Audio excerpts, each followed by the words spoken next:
Good morning, everyone. I hope you had a great holiday.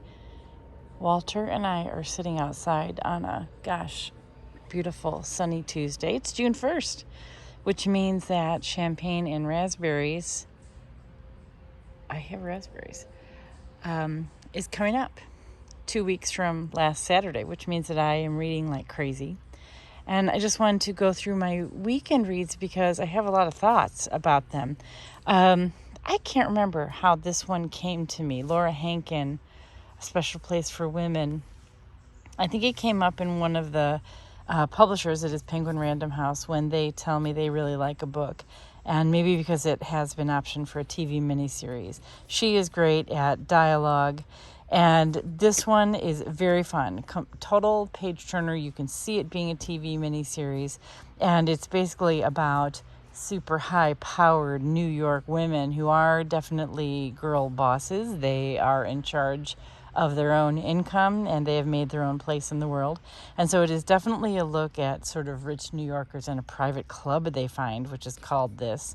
And basically,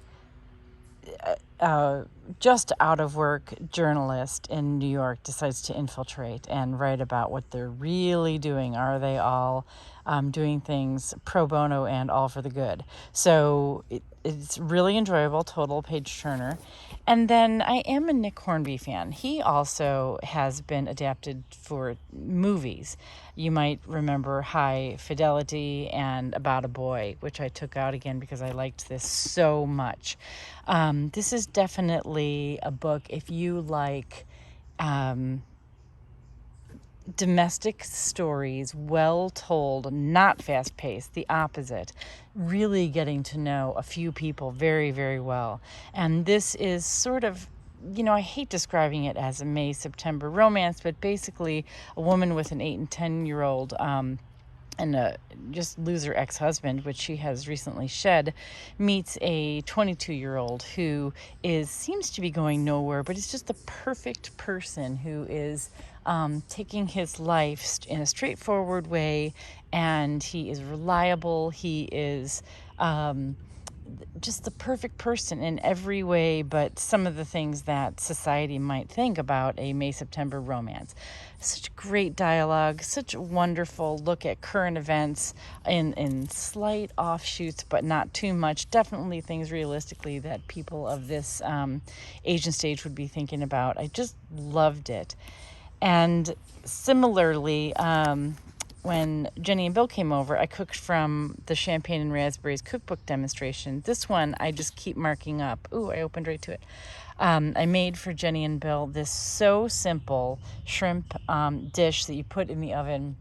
And you do some of it in advance. And then when they got here, and after we'd noshed a bit on appetizers, you then put the shrimp in the oven, and we absolutely loved it and loved being together. So I'm marking up this cookbook for our demonstration in 12 days. So come to that, sign up for both of those. And this is my next read.